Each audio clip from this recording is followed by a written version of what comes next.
RJ Rasel ভূত.com YouTube চ্যানেলে আপনাদের সবাইকে স্বাগত জানাচ্ছি। আমি রাসেল।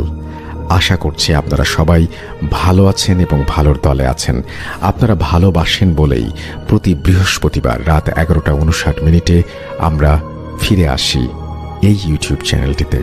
আমরা চাই আপনারা প্রতিনিয়ত জেনে যান কোন ঘটনাটি আজকে আমরা শোনাবো আপনাদেরকে, আর সেই জন্যই আমাদের এই চ্যানেলটি আপনারা সাবস্ক্রাইব করুন। আমাদের ঘটনাগুলি যদি আপনাদের ভালো লাগে তাহলে অবশ্যই লাইক দিন, কমেন্ট করুন এবং শেয়ার করুন। আর সেই সাথে সব সময় আপডেট পেতে আপনারা আমাদের ইউটিউব চ্যানেলটি সাবস্ক্রাইব করুন। আশা করছি আজকের এপিসোডটি আপনাদের ভালো লাগবে।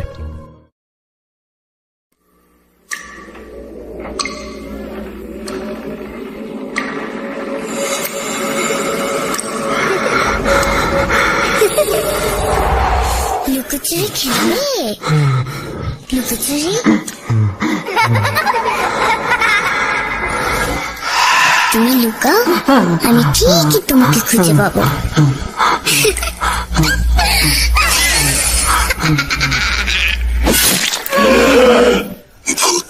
Voot.com with Russell।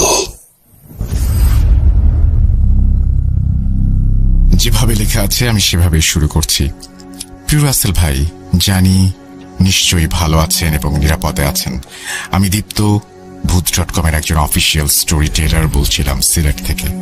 বেশ কিছুদিন পর আজ আবার একটি ছোট ঘটনা নিয়ে হাজির হয়েছি। ঘটনাটি সম্পর্কে আমি পরে বলছি, আগে ঘটনাটি শুনে নেওয়া যাক। প্রিয় মা ও বাবা, জানি না তোমরা এই মুহূর্তে এই চিঠিটি পড়ছো কিনা, তবে যেই পড়ে থাকুক না কেন এই কথাগুলো কিন্তু তোমাদের দুজনকে উদ্দেশ্য করেই আমি লিখতে বসেছি। আজ যে কথাগুলো বলছি সেটা দীর্ঘ 21 বছর ধরে আমার বুকে জমে থাকা কষ্ট আর অভিমানের থেকেই লেখা। জানি কোনো রক্ত মাংসের মানুষ অপ্রিয় সত্য কথা সহ্য করতে পারে না, কিন্তু আমার সাথে যা যা হচ্ছে তারপর আমি এই কথাগুলো না লিখে থাকতে পারিনি। হে আল্লাহ, আমাকে ক্ষমা করে দিও, কিন্তু আমিও আর পারছিলাম না সহ্য করতে। আমার অনুপস্থিতিতে হয়তো বাবা মা দুজনের কিছুই এসে যায় না, কিন্তু আমি আমার দাদু ভাই দাদিজান ও নানু ভাই নানিজানের আদরকে খুব মিস করি। ওরাও হয়তো আমার কথা মনে করে ক্ষণে ক্ষণে নীরবে চোখে জল ফেলছে। সবার কাছে ক্ষমা চেয়ে আমি আমার মনের কথাগুলো লিখতে শুরু করলাম।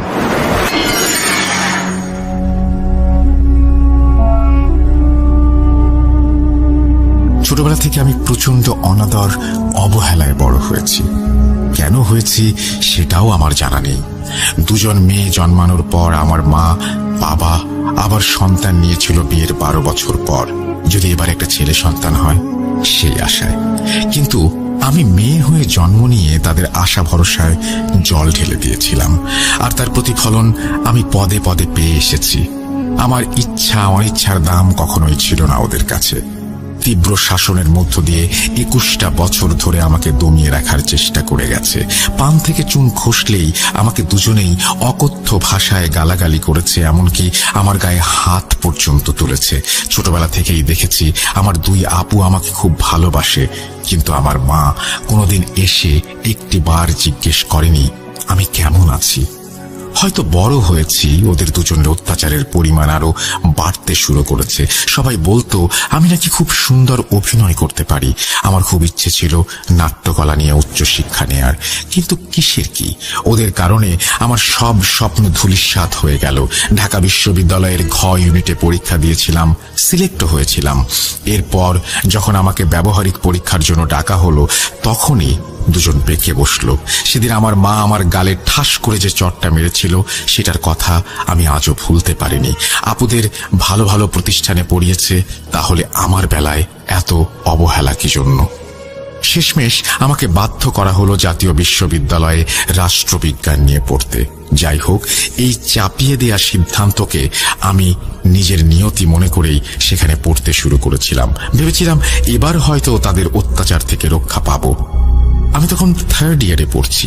যেদিন আমার ইয়ার ফাইনাল শেষ হলো সেদিন বাবা হঠাৎ করে আমার ঘরে ঢুকে রেডি হতে বললেন। আমি খুব খুশি হলাম। মনে হচ্ছিল এতদিন পর হয়তো সৃষ্টিকর্তা আমার দিকে মুখ তুলে চেয়েছেন। ভেবেছিলাম আমাকে নিয়ে হয়তো তিনি কোথাও বেড়াতে যাবেন। আমার মাথায় আকাশ ভেঙে পড়ল যখন জানতে পারলাম আমাকে নাকি আজ পাত্রপক্ষ দেখতে আসছে। মানে আমাকে না জানিয়ে তোমরা আমার বিয়ে ঠিক করে ফেললে? চিৎকার করে বলে উঠলাম। আমি নিজেকে ধরে রাখতে পারছিলাম না। প্রচন্ড রাগের বশে মনে হচ্ছিল মাটির সাথে মিশে যাই। আমি চেয়েছিলাম পড়ালেখা শেষ করে তারপর নিজের পায়ে দাঁড়িয়ে তবেই বিয়ের চিন্তা ভাবনা করব। তবু কি মনে করে যেন একটা শাড়ি পরে কোনো মতে সেজে নিলাম। পাত্রপক্ষের লোকরা আসার পর ওদের সামনেই আমি খোলাখুলি বলে ফেলি যে আমি এই মুহূর্তে বিয়ে করার কোনো ইচ্ছে করছি না। এটা শুধুমাত্র আমার মা বাবার জেদ আর এক রোখামির পরিণাম। এই কথা শুনে ছেলের বাড়ির লোকজন বিষয়টা একটা মীমাংসা করে দিয়ে চলে যান। বিয়েটা ভেঙে যায়। আমি অনেক অবাক হয়েছিলাম তখন, কারণ বাবা মা আমাকে সে সময় কিছুই বললেন না। তখন তো আর জানতাম না কি ভয়াবহ বিপদ আমার জন্য অপেক্ষা করছে। প্রায় সপ্তাহখানেক পরের কথা। আমি একদিন রাত্রে ঘুমাচ্ছিলাম। একটা চমৎকার স্বপ্ন দেখে আমার মন প্রাণ জুড়িয়ে যাচ্ছিল। হঠাৎ সবকিছু ভণ্ডুল করে দিয়ে আমার স্বপ্নেই সবকিছু অন্ধকার হয়ে গেল।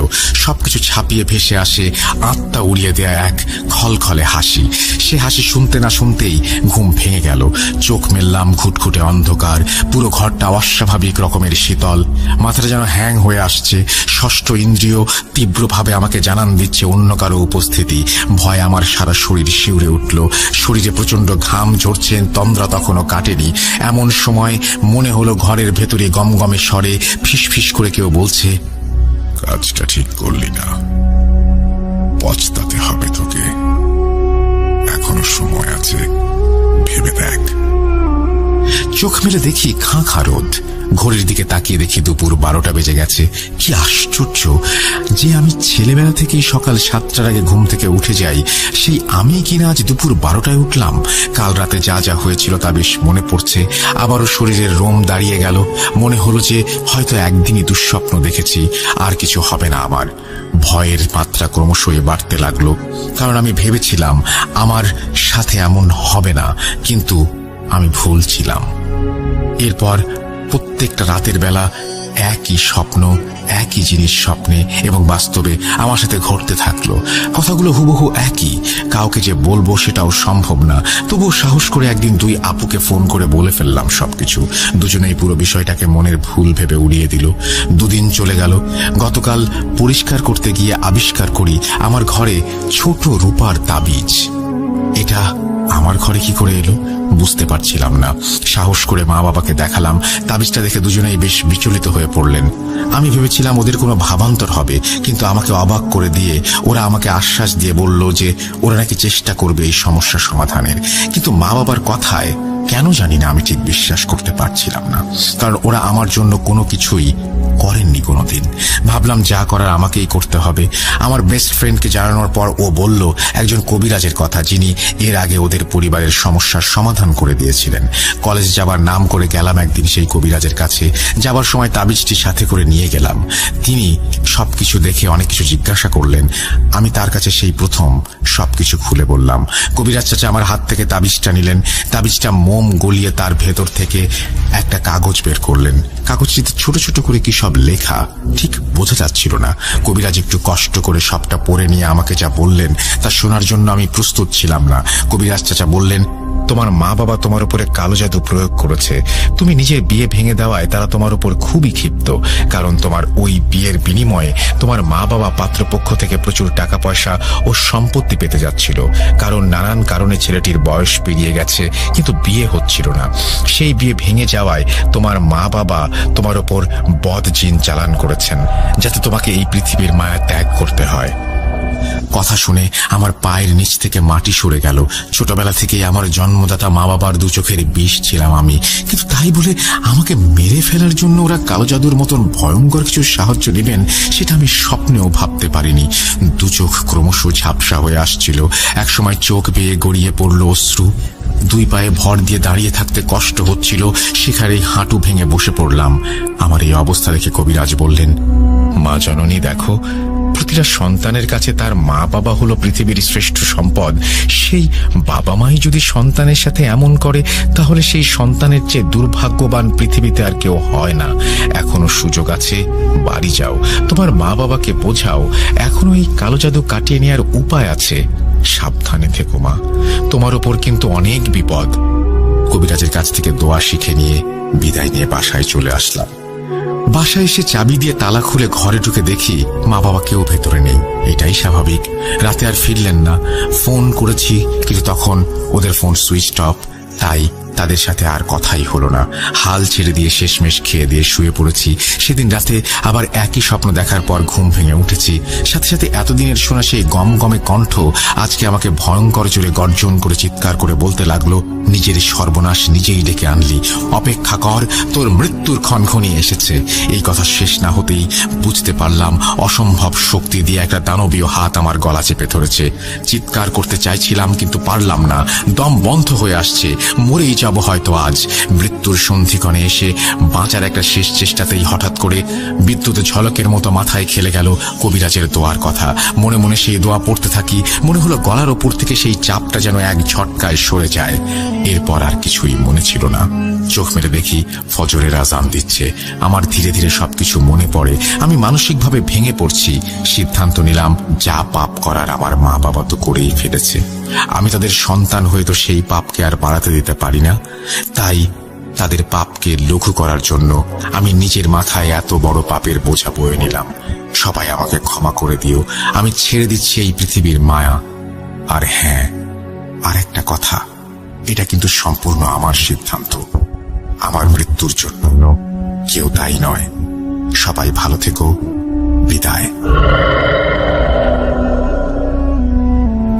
রাসেল ভাই, এতক্ষণ যে ঘটনাটি আপনি পড়ে শোনালেন সেটা আসলে একটি সুইসাইড নোট। 2015 সালে ঘটা একটি ঘটনা। মেয়েটি সুইসাইড করার পর থেকে এখনো পর্যন্ত তার মা বাবার কোনো খোঁজ খবর পাওয়া যায়নি। ওই বাড়ি থেকে অনেক দিন পর্যন্ত কোনো সারা শব্দ না পাওয়ায় প্রতিবেশীরা দরজা ভেঙে ঘরে ঢোকে এবং মৃতদেহ সুইসাইড নোটটি আবিষ্কার করে। পরিবারের মান সম্মান বজায় রাখার স্বার্থে অনেক দিন পর্যন্ত এই ঘটনাটা ধামাচাপা দেওয়া হয়েছিল। খুব গোপন সূত্র থেকে ঘটনাটা পাওয়া, তাই এর চেয়ে বেশি আর কিছু বলছি না। এই ছিল আজকের ঘটনা। আশা করছি সবার ভালো লেগেছে। শব্দ চয়ন ও বানানে কোনো ভুল থাকলে ক্ষমা চেয়ে নিচ্ছি। আবারও ফিরে আসবো নতুন ঘটনা নিয়ে। শুভকামনা সবার জন্য। ভূত.com দীর্ঘজীবী হোক। শুভরাত্রি। দীপ্ত, সিলেট থেকে। থ্যাংক ইউ ভেরি মাচ দীপ্ত। আপনার জন্য এই জীবনে প্রথম একটা সুইসাইড নোট পড়তে পেলাম, এবং আমরা আসলেই চাই যেরকম নতুন নতুন সব মাত্রা যোগ হোক ভূত.com-এ। আপনারা সবাই আমাদের জন্য দোয়া করবেন যেন আমরা এইভাবে আপনাদেরকে আনন্দ দিয়ে যেতে পারি। আর আমাদেরকে ইমেল করবেন। আমাদের ইমেল অ্যাড্রেস হচ্ছে russell.booth.com@gmail.com। আপনার নাম, ঠিকানা এবং ফোন নাম্বার সহ আপনার জীবনে ঘটে যাওয়া বা আপনার জানা সেরা ঘটনা লিখে পাঠিয়ে দিন আমাদের কাছে। ঘটনার শুরুতে অবশ্যই উল্লেখ করুন ঘটনাটি আপনি স্টুডিওতে এসে শেয়ার করতে চান, নাকি আপনি চান আপনার ঘটনা আমরা পড়ে শোনাই। যারা দেশের বাইরে রয়েছেন তারা সরাসরি অডিও ক্লিপ পাঠাতে পারেন বা লিখেও পাঠাতে পারেন। ঘটনাটা কমপ্লিটলি আপনাদের ব্যাপার। আমরা চলে যাব আমাদের পরবর্তী ঘটনায়।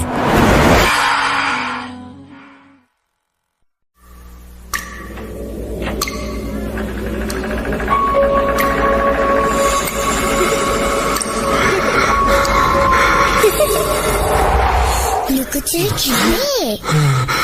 লুকোচুরি? তুমি লুকাও, আমি ঠিকই তোমাকে খুঁজে পাবো।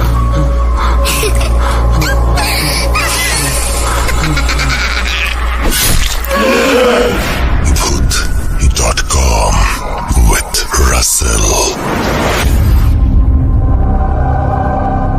যেভাবে লেখা আছে আমি সেভাবেই পড়ছি। 17 ডিসেম্বর 2003, বুধবার।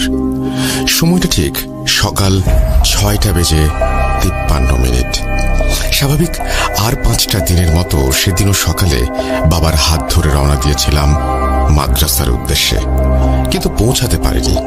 বাড়ি থেকে বেরিয়ে খানিক এগোতেই দেখি কাশিমপুর খালপাড়ে প্রায় 15-20 জন মানুষ ভিড় করে দাঁড়িয়ে আছে, আর তাদের মধ্যেই কয়েকজন হম্বিতম্বি হয়ে কিছু একটা খুঁজছে কচুরি পানায় ভর্তি খালটাতে। বাবার কাছে দূর থেকে লোকগুলোকে দেখে পূর্ব পরিচিত মনে হয় আমাকে নিয়েই হাঁটতে লাগলেন খালপাড়ের দিকে। কিন্তু ওখানে গিয়ে আমি যে আমার জীবনের সবচেয়ে বাজে অনুভূতির সম্মুখীন হতে চলেছিলাম সেটা কল্পনাও করতে পারিনি। বাবা হয়তো লোকগুলোর মুখের দিকে তাকিয়ে কিছু একটা আন্দাজ করতে পেরেছিলেন, তাই আমার হাতটা ছেড়ে দিয়ে একটু কাছে গিয়ে দুই একজনের সাথে কথা বলে আবার ফিরে আসলেন। দেখলাম তার চোখ দুটো ছলছল করছে। কিছু না বলে বাবা আমাকে কোলে নিয়ে দাঁড়িয়ে পড়েন সেই লোকগুলোর সাথে। বাবাকে একটু ভয় পেতাম বিধায় কিছু জিজ্ঞেস করার সাহস হচ্ছিল না, তাই সবার মতো আমিও কচুরিপানার দিকে তাকিয়েছিলাম। পুরো খালটাই যেন কচুরিপানার দখলে, কিন্তু হঠাৎ একটা অদ্ভুত জিনিস যেন আমার দৃষ্টিতে আটকে যায়। পুরো খালে যেখানে কচুরিপানার কারণে এক বিন্দু পরিমাণ পানির দেখাও মিলছে না, ঠিক সেখানেই নাকি স্পষ্টভাবে ভেসে উঠেছে একটা চেক শার্টের কাপড়। কয়েকজনকে দেখলাম কচুরিপানা সরিয়ে সাঁতরে সেই কাপড়ের কাছে যাওয়ার চেষ্টা করছে। প্রথমে ব্যাপারটা বুঝতে পারিনি ঠিকই, কিন্তু যে মুহূর্তে একজন সেই কাপড়টা ধরে জোরে একটা টান দিল, সেই মুহূর্তে আমার ভেতরের রুহটা যেন কেঁপে উঠল। ওটা শুধু একটা শার্টের কাপড় ছিল না, ছিল টকটকে লাল রক্তাক্ত চেহারার এক ব্যক্তির লাশ। লাশের হদিস মিলতেই যেন চারিদিকে চিৎকার আর আর্তনাদের বন্যা বইতে লাগলো। খালের পানি থেকে লাশটা তুলে আনার পর তার দিকে তাকিয়ে মনে হচ্ছিল মাত্রই কেউ যেন ধারালো নখ দিয়ে আঁচড়ে তার মুখের মাংস ছিঁড়ে নিয়েছে। কিন্তু কে এই ব্যক্তি, আর কেনই বা এমন নির্মমতার শিকার হতে হয়েছে তাকে? জানবো, তবে তার আগে সবাইকে জানাই ঈদুল আজহার অনেক অনেক শুভেচ্ছা। আসসালামু আলাইকুম রাসেল ভাই এবং প্রিয় শ্রোতা, আশা করি আপনারা সবাই ভালো আছেন এবং সুস্থ আছেন। আমি মুস্তফা আলম রোমান আজ আবারও আপনাদের মাঝে হাজির হয়েছি নতুন একটি ঘটনা নিয়ে। আজ আমি যে ঘটনাটি শেয়ার করতে চলেছি সেটা সংগ্রহ করেছি আমাদেরই একজন লিসনারের কাছ থেকে। ওনার নাম মোহাম্মদ বোরহান আহমেদ এবং বর্তমানে উনি একজন সৌদি প্রবাসী। যাই হোক, সময় নষ্ট না করে সরাসরি ঘটনায় যাওয়া যাক। ঘটনাটি বোরহান ভাই আমাকে ঠিক যেভাবে বলেছেন আমিও ঠিক সেভাবেই লেখার চেষ্টা করছি।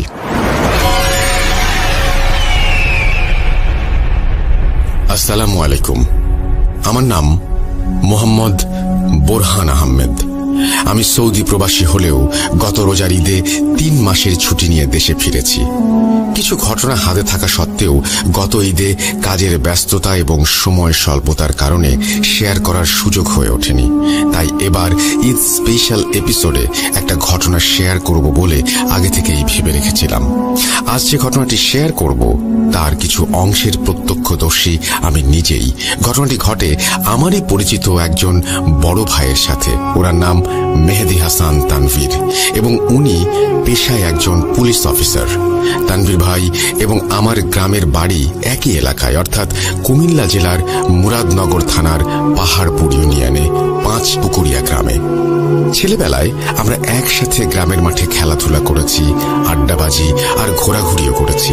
আমাদের সম্পর্কটা আগে থেকেই বেশ ভালো ছিল, কিন্তু পুলিশের চাকরির সুবাদে তানভীর ভাইয়ের পোস্টিং হয় হবিগঞ্জ জেলার বানিয়াচং থানায়।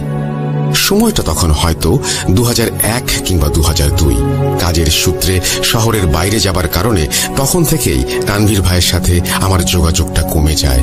আর তখন তো মোবাইল ফোনের যুগ ছিল না, তাই খুব একটা দেখা সাক্ষাৎ বা কথা বলার সুযোগও ছিল না।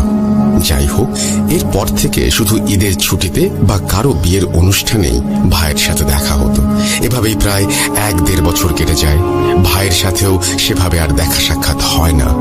এমনই একদিন খেলাধুলা শেষে মাঠ থেকে বাড়ি ফেরার সময় হঠাৎ তানভীর ভাইয়ের সাথে দেখা, কিন্তু সে যেন সম্পূর্ণরূপে বদলে গেছে। তার শারীরিক অবস্থারও কিছু পরিবর্তন ঘটেছে। কথায় কথায় তার এই অবস্থার কারণ জিজ্ঞেস করলে কিছু বলতে চাননি তিনি, তবে বুঝতে পারি পুলিশের চাকরিটা খাটাখাটনি এই অবস্থার মূল কারণ। যাক, দেশের সেবায় নিজেকে নিয়োজিত করা মানে এক রকমের জীবন সার্থক। এরপর আর কিছুক্ষণ কথা বলে আমি বাড়ি ফিরে আসি। বাড়ি ফিরে সবাইকে তানভীর ভাইয়ের সাথে দেখা হবার ব্যাপারে জানাতেই সবাই লাফিয়ে ওঠে, আরে ওর তো বিয়ে ঠিক হয়েছে, আমাদের বাড়িতে এসেছিল বিয়ের দাওয়াত দিতে, তুই বাড়ি ফেরার কিছুক্ষণ আগেই ও বেরিয়েছে। ব্যাপারটা শুনে আমি মনে মনে বেশ খুশি হলাম। যাক, ভালোই হলো, অনেকদিন পর কারো বিয়ের অনুষ্ঠানে যাব। যা হোক, এবার সবকিছু সেই আগের মতোই। কিন্তু কয়েকদিন পর অবাক করা কিছু তথ্য আমার কানে আসে। মূলত তানভীর ভাইয়ের ছোট ভাই ছিল আমার বন্ধু। অদ্ভুতভাবে তার নামটাও রাসেল। একদিন সন্ধ্যায় খেলার মাঠে বসে আড্ডা দিতে দিতে রাসেল জিজ্ঞেস করে, বোরহান, ভূতে বিশ্বাস করিস? ওর প্রশ্ন শুনে আমি একটু অবাক সুরে বললাম, মানে হঠাৎ এমন প্রশ্ন কেন করলি? ও বলল, জানিস, কদিন যাবৎ ভাইয়া খুব অসুস্থ। ডাক্তার দেখানো হয়েছে, কিন্তু কোনো রোগ ধরা পড়েনি। তাই ভাইয়া নিজে থেকে একজন কবিরাজের সাথে দেখা করেছে। সে নাকি বলেছে ভাইয়ার সাথে দুজন জিন আছে। ছোট থাকতে বাবা আর দাদির কাছে ভূত প্রেতের গল্প শুনেছি অনেক, কিন্তু আসলেও যে এমন কিছু মানুষ থাকতে পারে সেটা নিয়ে আমার কোনো ধারণাই ছিল না। তাই রাসেলের কথাটা আমি একটু মজার ছলে নিয়ে বললাম, তুই কি আমার সাথে মজা করছিস? মানুষের সাথে আবার জিন থাকবে কিভাবে? আর তানভীর ভাই একজন পুলিশ অফিসার, উনিও এইসবে বিশ্বাস করবে নাকি? আমার কথা শুনে রাসেল একটু মুচকি হেসে যে কথাটা বলল, তা শুনে আমার মনে কিছুটা ভয় ধরে গিয়েছিল। তানভীর ভাইয়ের সাথে কদিন যাবৎ কি কি ঘটেছে সেগুলো একে একে বলতে চাইলেও ওই সন্ধ্যাবেলা আমার সাহসে কুলায়নি। তাই ঘটনাগুলো পরে কখনো শোনাবো বলে সেদিনের মতো বাড়ি ফিরে আসি।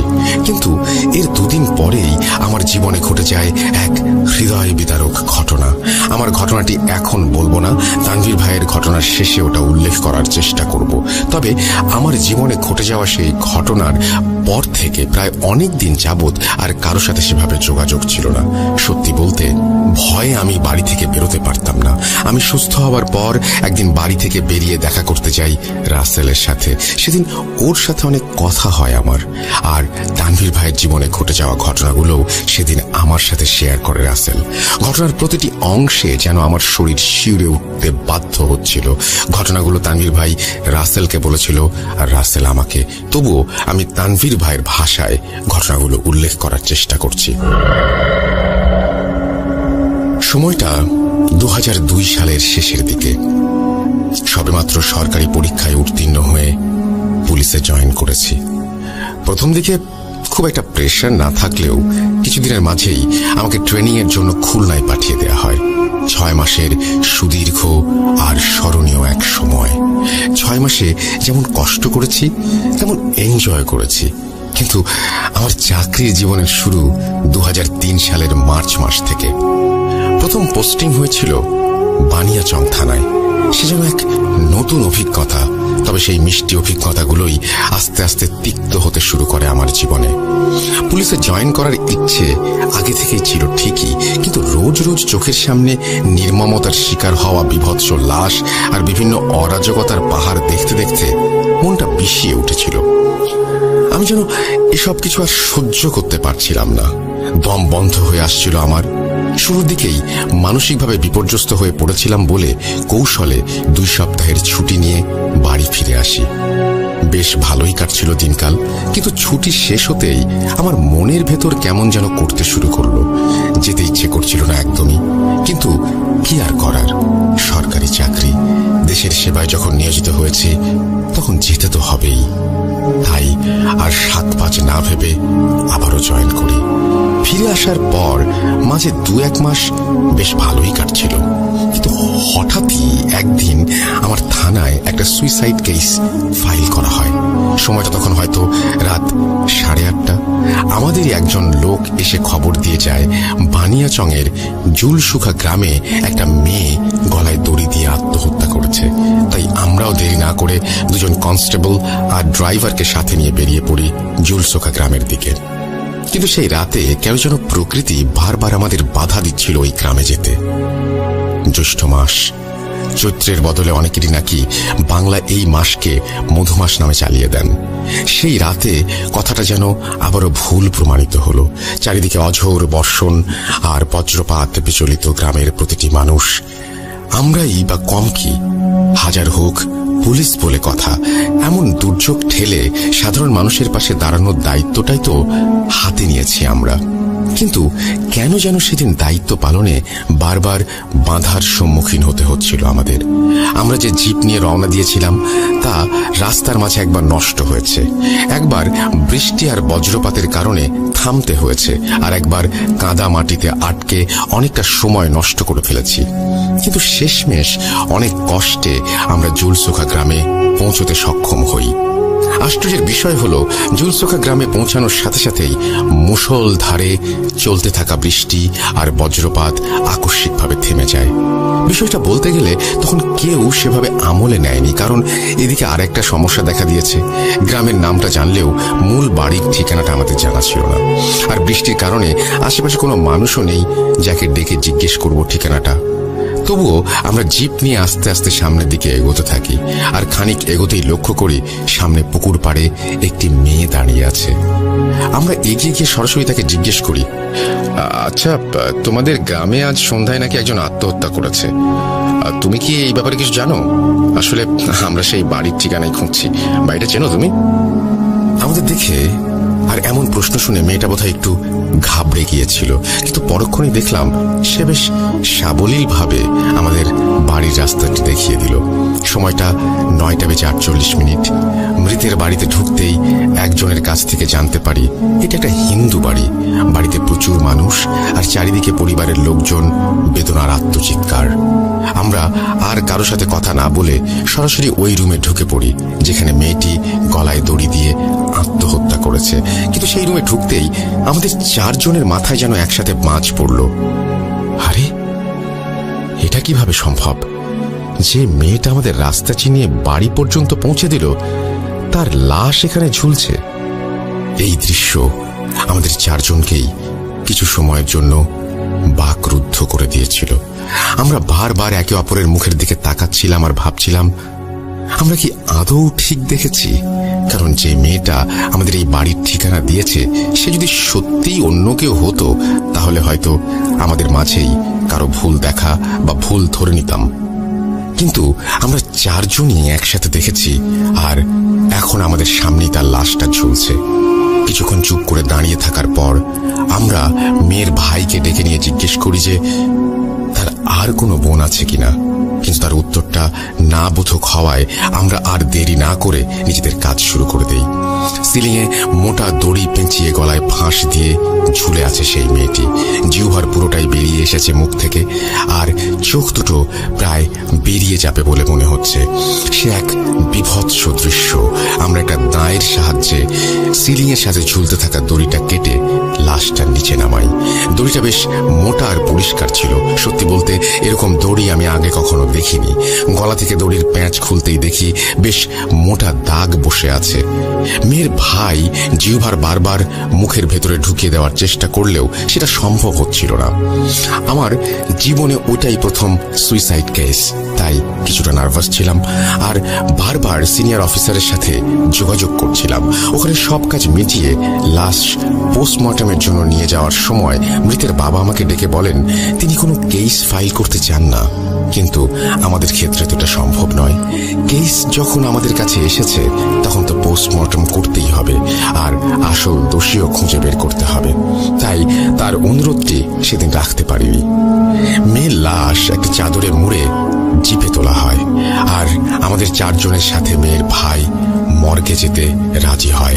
এরপর আমরা রওনা দেই হবিগঞ্জ সদর হাসপাতালের উদ্দেশ্যে। তখন প্রায় রাত 12:30। জুলসোখা থেকে হবিগঞ্জ সদর হাসপাতাল 1.5-2 ঘন্টার রাস্তা। ভালোই ভালোই রওনা দিলে যাবার পথে আবারও আমাদের সাথে সেই অদ্ভুত ঘটনাগুলো ঘটতে শুরু করে, তবে এবার তার পরিমাণটা ছিল মাত্রাতিরিক্ত। আমরা যখনই লাশটা নিয়ে জুলসোখা গ্রামের বাইরে বেরিয়েছি, ঠিক তখনই আচমকা দমকা হাওয়ার সাথে মুষলধারে বৃষ্টি আর বজ্রপাত শুরু। কিন্তু এবার আর বৃষ্টি থামার জন্য আমরা কোথাও অপেক্ষা করিনি। জুলসোখা পার হবার পর প্রায় 10-15 মিনিট কোনো সমস্যা হচ্ছিল না, কিন্তু তারপরেই হঠাৎ করে সবকিছু পাল্টে যেতে থাকে। 60 কিলোমিটার স্পিডে চলতে থাকা গাড়ি যেন এবার 30 কিলোমিটার স্পিড তুলতে পারছে না। মৃতর ভাইকে সুইসাইডের ব্যাপারে কিছু জিজ্ঞাসাবাদের জন্য আমি তখন তার সাথে গাড়ির ভেতরেই বসেছিলাম, ড্রাইভার হঠাৎ করে গাড়ি স্লো করার কারণ জিজ্ঞেস করলে সে কোনো উত্তর দিতে পারেনি। তবে তার কাছে নাকি গাড়িটা বেশ ভার মনে হচ্ছিল। পরবর্তীতে গাড়ি থামিয়ে চেক করা হলেও কোনো সমস্যার দেখা মেলেনি। তাই আবার আমরা যাত্রা শুরু করি। না, সমস্যা কিন্তু এখানে শেষ হয়নি। ওই যে বলছিলাম, এবারে পরিমাণটা মাত্রাতিরিক্ত। আমরা বানিয়াচং বাজার পার হবার পর বেইলি ব্রিজের কাছে আসতেই দেখি ওখানে রাস্তার কাজ চলার কারণে ব্রিজ বন্ধ। তাই নৌকা ছাড়া এত রাতে খোয়াই নদী পার হবার আর কোনো উপায় নেই। এবার কনস্টেবলকে বলি গাড়ি থেকে নেমে একটা নৌকার ব্যবস্থা করতে। সেও আমার কথা মতো গাড়ি থেকে নেমে নদীর পাড়ে গিয়ে কিছুক্ষণ পর একটা নৌকার ব্যবস্থা করে ফিরে আসে। এরপর আমরা সবাই একে একে গাড়ি থেকে নেমে লাশটা নিয়ে নৌকায় উঠি। ড্রাইভারকে বলেছিলাম জিপ নিয়ে সোজা থানায় চলে যেতে, প্রয়োজন হলে পরে আবার ডেকে পাঠাবো। মেয়েটার লাশ বাদে নৌকায় তখন মোট 5 জন ছিলাম। মেয়ের ভাই, 2 জন কনস্টেবল, নৌকার মাঝি আর আমি। খোলা আকাশের নিচে শীতল বাতাসে নদী পার হতে বেশ ভালোই লাগছিল, কিন্তু সাথে ছিল সদ্য আত্মহত্যা করা একটা লাশ। কেন জানি না এতগুলো মানুষ পাশে থাকার পরেও বারবার আমার মনের ভেতরে কুহু ডাকছিল। আর খানিক পরেই সেই ডাকটাই যেন সত্যি হতে লাগলো। নৌকা যখন নদীর মাঝপথে এসে থেমেছে, ঠিক তখনই একটা কনকনে ঠান্ডা হাত আমার বাম হাতকে খুব শক্ত করে চেপে ধরলো। আমি ভয়ে আমার হাতটা হ্যাঁচকা টান দিয়ে দেখি মেয়েটার শরীর শূন্যে ভেসে আমার নৌকার উপর আছাড় খেলো। আর এমন আচরণে মেয়েটার ভাই বেশ ক্ষুব্ধ হয়ে আমার দিকে তেড়ে এসে বলল, আপনি এটা কি করলেন? কেন আপনি আমার বোনের হাতটা ধরে টান দিলেন? কিন্তু কেন যেন আমি কিছুই বলতে পারছিলাম না তাকে। হয়তো খুব ভয় পেয়েছিলাম। একটা সময় কিছু না বলতে পেরে আবার বাম হাতটা এগিয়ে দিলাম তার দিকে আর ইশারা করলাম হাতের ওপর থাকা দাগগুলো দেখার জন্য। এরপর হয়তো তিনি কিছু একটা আন্দাজ করতে পেরেছিলেন, তাই কিছু না বলে আবার গিয়ে চুপ করে বসে পড়লেন। এরপর নৌকায় থাকাকালীন আর কোনো সমস্যা হয়নি ঠিকই, কিন্তু নদী পার হতে যেখানে 10 মিনিট লাগে সেখানে নৌকা যেন একদমই এগোচ্ছিল না। মাঝিকে অনেকবার কারণটা জিজ্ঞেস করেছি, কিন্তু সে কোনোভাবেই উত্তর দেয়নি। আমাকে বারবার প্রশ্ন করতে দেখে একসময় একজন কনস্টেবল বলে ওঠে, স্যার, ওনাকে আর কিছু জিজ্ঞেস করার প্রয়োজন নেই, ইনশাল্লাহ খুব তাড়াতাড়ি পৌঁছে যাব। ওর কথা শুনে আমি আর কিছু বলিনি, কিন্তু নদী পার হতে সেদিন আমাদের 1 ঘন্টারও ওপরে সময় লেগেছিল। তবে নৌকা থেকে নামার সময় আবারও সেই ঘটনার পুনরাবৃত্তি। আমরা 4 জন যখন লাশটা নিয়ে নৌকা থেকে নামছিলাম, ঠিক তখনই লাশটা আবারও তার একটা হাত দিয়ে আমার ডান হাতটা শক্ত করে চেপে ধরে। এবার আমি ভয়ে লাশটা ছেড়ে দেই আর সেটা মাটিতে পড়ে যায়। ঠিক আগের বারের মতোই মেয়ের ভাই ক্ষিপ্ত হয়ে আমার দিকে তেড়ে আসেন, কিন্তু এবার আমি তাকে সবটা খুলে বলি আর হাতের দাগগুলো দেখাই। তিনি বিষয়টা বুঝতে পারেন আর বলেন, এরপর আপনাকে আর লাশ ধরতে হবে না, আমরা 3 জন কোনোভাবে চেষ্টা করে হাসপাতাল পর্যন্ত নিয়ে যাব। লাশ নিয়ে যখন নদীর ওপারে নামি তখন প্রায় ভোর হতে চলেছে। চারিদিকে হাতে গোনা 2-1 জন ভ্যান চালক বাদে আর কেউই নেই। এরপর একজন কনস্টেবল পাঠিয়ে ভ্যান ঠিক করে লাশটা ভ্যানে তুলি।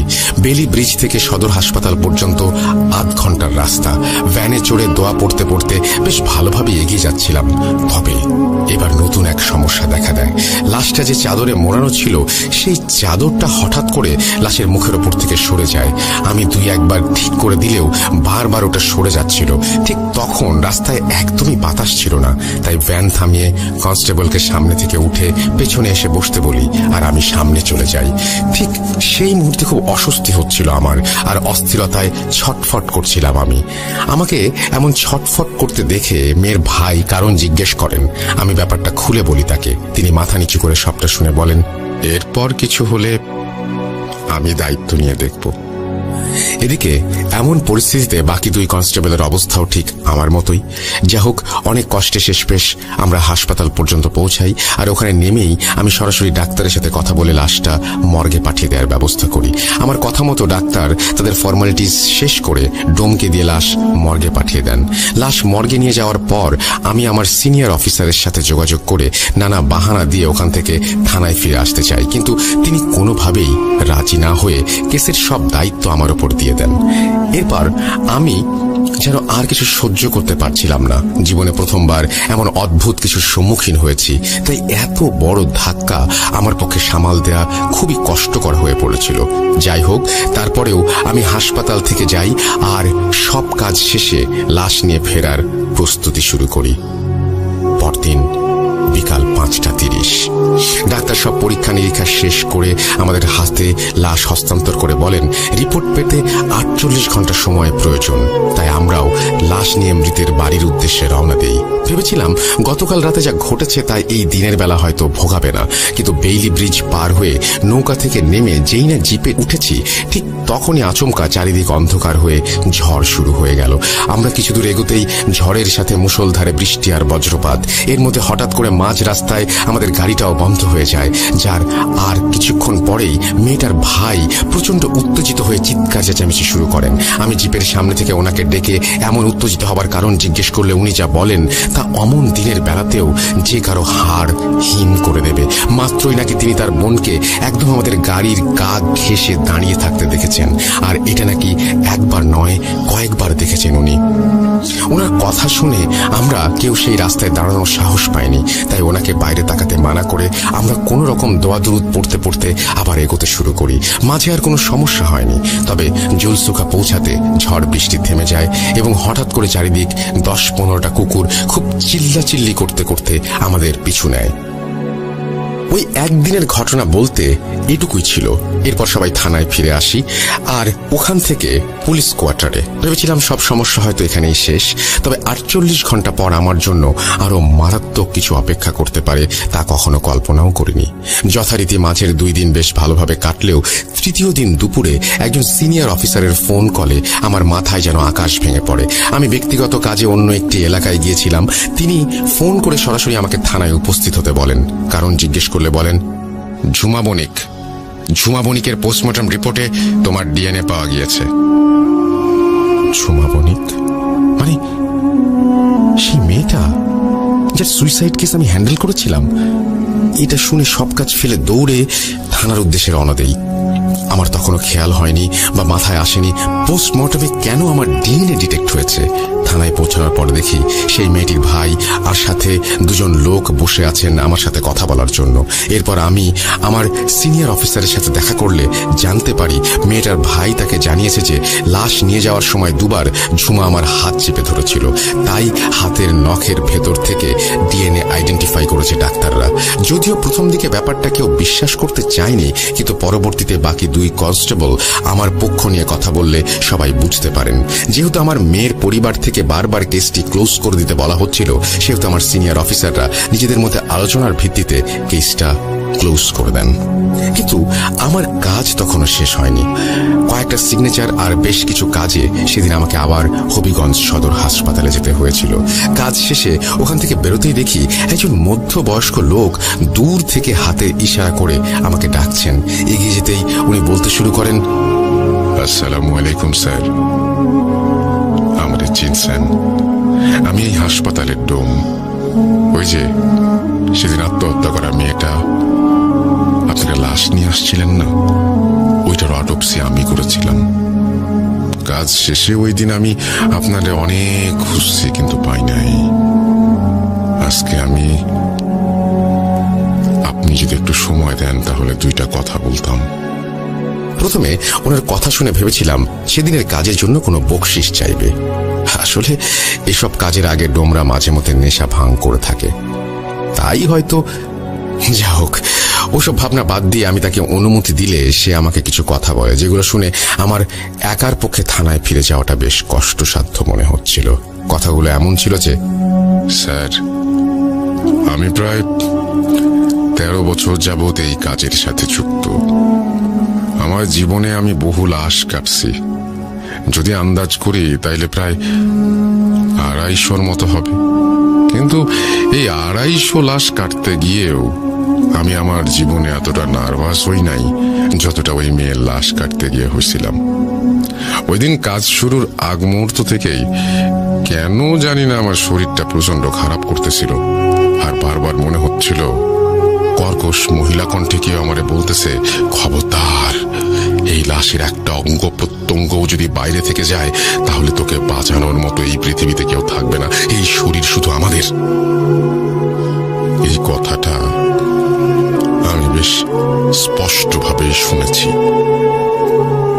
কিন্তু তখন আমি নেশার ঘোরে ছিলাম, তাই খুব একটা পাত্তা দেই নাই।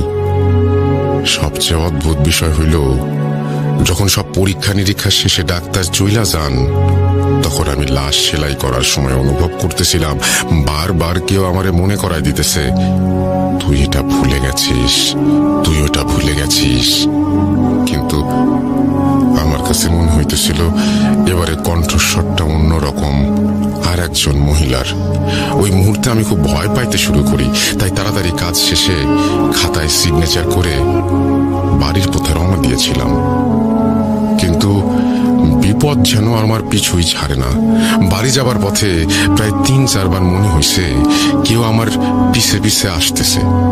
প্রথমে কয়েকবার পিছে তাকায়াও কিছু দেখতে পাই নাই, কিন্তু একদম বাড়ির কাছাকাছি পৌঁছায় তখন শেষবারের মতো পিছনে তাকালাম। তখন দেখি ওই মেয়েটাই আর একজনের সাথে নিয়ে আমার থেকে কয়েক কদম দূরে দাঁড়ায় আছে। এরপর আমি আর পিছনে তাকাই নাই, সোজা দৌড় দিয়া বাড়ি চলে আসছি। তারপর থেকে আমার সাথে কোনো সমস্যা হয় নাই। আপনি এ ব্যাপারে কিছু জানেন নাকি, বা আমারে সাহায্য করতে পারবেন কিনা সেটা ভাই আপনার খোঁজ করতেছিলাম। আর কেউ লক্ষ্য করুক বা না করুক, আমি সেদিন আপনার 2 হাতে বইসা যাওয়া রক্তের লাল দাগগুলো কিন্তু ঠিকই লক্ষ্য করছিলাম। ডোমের কাছ থেকে ঘটনাগুলো শোনার পর আমি শুধু একটাই প্রশ্ন করেছিলাম, যেদিন আপনার পিছু নিয়েছিল সেদিন মেয়েটির সাথে আরেকজন কে ছিল? ডোম উত্তরে বলেন, দূর থেকে চেহারা খেয়াল করতে পারি নাই, কিন্তু সেও একজন মহিলা ছিলেন। তার পরনে আসিল কমলা রঙের শাড়ি। এরপর কিছু টাকা সেই ডোমের হাতে দিয়ে সরাসরি অফিসে কল করি আর কাজের উসিলায় একজন কনস্টেবলকে পাঠিয়ে দিতে বলি। পরবর্তীতে কনস্টেবল এলে আমি ওর সাথে সেদিন থানায় গিয়েছিলাম। যাই হোক, এরপর প্রায় সবকিছুই ঠিকঠাক চলছিল। 1-2 দিন করে প্রায় 1 সপ্তাহ আমার সাথে আর কিছু ঘটেনি। আর বলতে গেলে ওই 7 দিনে আমিও ব্যাপারটা সম্পূর্ণ ভুলে গিয়েছিলাম। কিন্তু 8ম দিন ঘটে আর এক অদ্ভুত ঘটনা। ওই দিন আমি স্বপ্ন দেখে বুঝলাম ঝুমা বণিক নামের সেই মেয়েটা আমার স্বপ্নে এসে বেশ করুণ সুরেই বলছে, আমার মৃত্যুটা তো স্বাভাবিক ছিল না। সবটা জেনেও কেন আপনি বাবার কথায় তদন্ত বন্ধ করে দিলেন? আমি তো নিজের ইচ্ছায় মরিনি, আমাকে জোর করে মৃত্যুর দিকে ঠেলে দেওয়া হয়েছে। তাই দয়া করে আপনি আবার তদন্ত করুন। স্বপ্নটা শেষ হতেই আমার ঘুম ভেঙে যায়। বিছানা ছেড়ে উঠে বেশ অনেকক্ষণ যাবৎ বিষয়টা নিয়ে আমি ভাবতে থাকি, কিন্তু কোনো কুল কিনারা খুঁজে পাই না। তাই বাকি 2 কনস্টেবল আর ড্রাইভারের সাথে কথা বলে জানার চেষ্টা করি ওরা স্বপ্নে কিছু দেখেছে কিনা। ওদেরকে জিজ্ঞেস করলে ওরা বলে ওরা কেউ নাকি স্বপ্ন দেখেনি। তাই আমিও তখন স্বপ্নটাকে স্বাভাবিক সাধারণ স্বপ্ন বলেই মনে মনে সান্ত্বনা দিতে শুরু করি। কিন্তু আশ্চর্যজনকভাবে পরের দিন ঠিক একই স্বপ্ন দেখি আমি। এবার আমার মনের সন্দেহ বাসা বাঁধতে থাকে। তাই নতুন করে কেস ওপেন না করে আমি নিজের মতো করে তদন্ত শুরু করতে থাকি। প্রথমে আমি ঝুমা বণিকের ভাইয়ের সাথে দেখা করি আর আবারও নতুন করে জিজ্ঞাসাবাদ করি, কিন্তু তেমন কোনো তথ্যই সেখান থেকে সংগ্রহ করতে পারিনি। পরবর্তীতে ওনার বাবার সাথেও ব্যাপারটা নিয়ে আলোচনা করি, কিন্তু তাতেও বিশেষ লাভ হয়নি। শুধু এতটুকু জানতে পারি যে সে খুব হাসি খুশি একজন মেয়ে ছিল আর কয়েকদিন পর নাকি তার বিয়ে হবার কথা ছিল। বিয়ের কথা শুনে আমি সেই পাত্রপক্ষের সাথে অনেক যোগাযোগের চেষ্টা করি। পাত্রের নাম ছিল সাগর বণিক। তারাও বণিক পরিবারের লোক ছিলেন, তবে তাদের মাঝে আমি কিছু সন্দেহজনক লক্ষ্য করিনি বিধায় বেশ হতাশ হয়ে কোয়ার্টারে ফিরে আসি। ওই দিন বেশ ক্লান্ত ছিলাম বলে একটু আগে ভাগেই শুয়ে পড়ি, কিন্তু আমার ঘুম আসছিল না। হঠাৎ কেসের ব্যাপারে ভাবতে ভাবতে মনে হলো কেউ যেন আমার কানের কাছে ফিসফিস করে বলছে, ওরা কোনো মানুষ ছিল না। কথাটা শুনে আমি একটু হকচকিয়ে বিছানা থেকে উঠে পড়ি। আমি কি সত্যি ঠিক শুনলাম নাকি ওটা আমার মনের ভুল? ব্যাপারটা বুঝতে প্রায় 1 দিন সময় লেগেছে, কারণ পরবর্তীতে তদন্তের কোনো অগ্রগতি না হয় আমি আবার সেই স্বপ্ন দেখি। কিন্তু এবার স্বপ্নের শেষ অংশে ঝুমা এসে বলে গেছে যারা ওকে মেরেছে তাদের কেউই নাকি মানুষ ছিল না। এরপর যথারীতি আমার ঘুম ভেঙে যায়, কিন্তু এবারও আমি স্বপ্নের সাথে বাস্তবতার কোনো মিল খুঁজে পাচ্ছিলাম না। তাই ওই দিন এলাকায় আমার পরিচিত এক হুজুরের সাথে আমি যোগাযোগ করি। হুজুরের সাথে কথা বলে তাকে সবটা জানালে তিনি আমার কাছে একদিনের সময় চেয়ে নেন আর বলেন একদিন পর সবটা জেনে তিনি আমাকে জানাবেন। ঘটনার পরদিন ভোরে ফজরের নামাজের পরপরই হুজুর আমার সাথে দেখা করতে আসেন আর শুরুতেই বলে ওঠেন, সামনে তোমার অনেক বিপদ, যত দ্রুত সম্ভব ছুটি নিয়ে গ্রামের বাড়ি ফিরে যাও। আমি হুজুরকে এর কারণ জিজ্ঞেস করলে তিনি বলেন এই মুহূর্তে আমার সাথে নাকি দুটো বদ জিন আছে যারা কৌশলে আমার ক্ষতি করতে চাইছে। যত দ্রুত সম্ভব আমাকে গ্রামের বাড়ি চলে যেতে বলছেন, কিন্তু হুটহাট করে তো আর ছুটি পাওয়া সম্ভব নয়। আর আমি এটাও বুঝতে পারছিলাম যে দুটো জিন আমার পিছুই বা কেন নিয়েছে, এটা আমার মাথায় কিছুতেই আসছিল না। যা হোক, তারপরেও হুজুরের কথা মতো আমি ছুটির আবেদন করি, তবে যথাযথ কারণ দেখাতে না পারায় ছুটি ক্যান্সেল হয়ে যায়। হুজুরের সাথে কথা বলে কিছুটা টোটকা নিয়ে আমি এরপর দুদিন বিষয়টি নিয়ে ভাবতে থাকি, কিন্তু আমি কোনো সূত্র খুঁজে পাচ্ছিলাম না।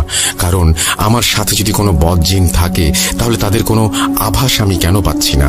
আর কোনোভাবে তারা তো আমাকে দেখা দিবে বা ভয় দেখানোর চেষ্টা করবে, এক্ষেত্রে তো সেটাও ঘটছে না, শুধু স্বপ্নটাই দেখছি, আর সেটাও বেশ স্বাভাবিক।